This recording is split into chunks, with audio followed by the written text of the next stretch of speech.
Los Angeles Wildfire, these people are burning America. The wind over Los Angeles had always carried heat, but this was different. It wasn't the kind that kissed your skin. It peeled it, branded it, whispered warnings through the dry grass and empty hills like a living thing. And by the time the city looked up from its screens and sirens, the sky had already turned to blood, smoke crawling through the canyons like a predator, and the fire was no longer a disaster, it was a message. Ryan Cody smelled the lie before he saw it, long before he stepped into the ash-covered streets of Los Feliz, where homes had been leveled not by chance, but by human hands hiding behind profit margins and building permits.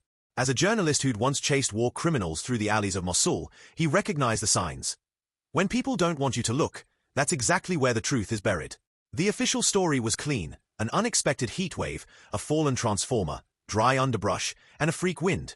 But reality stank of accelerants, zoning maps, and pre-planned evacuations. Ryan's first clue was the silence, because survivors spoke in fragments, their grief laced with doubt. Marlene Whitaker, a retired school teacher whose house had gone up in flames, showed him a photo taken an hour before the fire reached their street, of a man in black, hood up, standing beside a metal canister. The fire moved too fast, the alarm came too late, and now Marlene lived in her car, while permits to rebuild were already being fast-tracked by a city that claimed to be overwhelmed but was signing million-dollar construction deals at warp speed.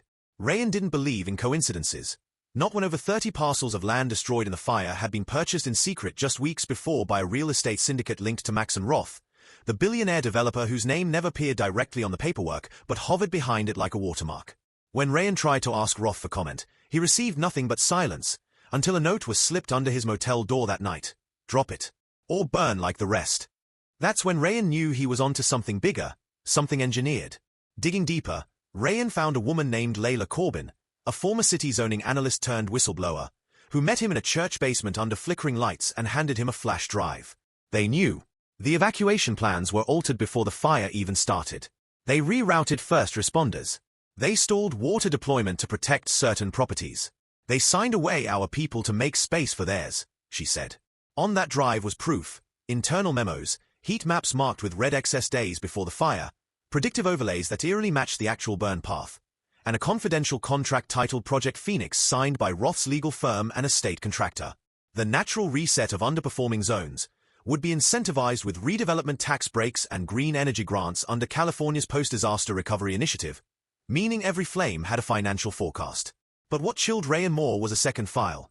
Tier 2 target zone scheduled for controlled burns within the next 60 to 90 days, including parts of Pasadena, Altadena, and even sections of East LA, neighborhoods full of lives, families, schools, all marked for transition. The next morning, Layla was gone, her apartment cleaned out, her phone disconnected, and Ryan's email hacked. But it didn't matter, because he'd already backed up the drive and sent copies to encrypted clouds. When he returned to his motel room that night, it was ransacked, his notes missing, his laptop destroyed, and scrawled on the wall, "We warned you." Ryan broke into a storage unit near Lake Hughes and found a lockbox of thumb drives and a printed booklet marked Strategic Recovery Timeline 2025, detailing the next 3 phases of targeted burn zones, insurance fraud estimates, and press statements from Roth's PR team, all packaged like a corporate launch plan. Ryan knew there was no more waiting. He began preparing his exposé. The Fire Economy, How Los Angeles Was Sold to Ash, complete with evidence, names, and maps.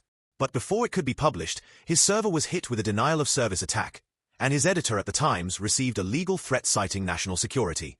FLX Horizon had secured a subcontract with the Department of Homeland Security to provide resilient infrastructure testing, and Ryan found himself trapped, hunted by corporations and a system that had signed away its conscience for clean budgets and charred land ready for repurposing. On the night he was supposed to appear on a live-stream interview, his Uber driver took a wrong turn, led him into an empty construction zone, and only by blind luck did he escape through a fence. Somewhere in that chaos, it hit him.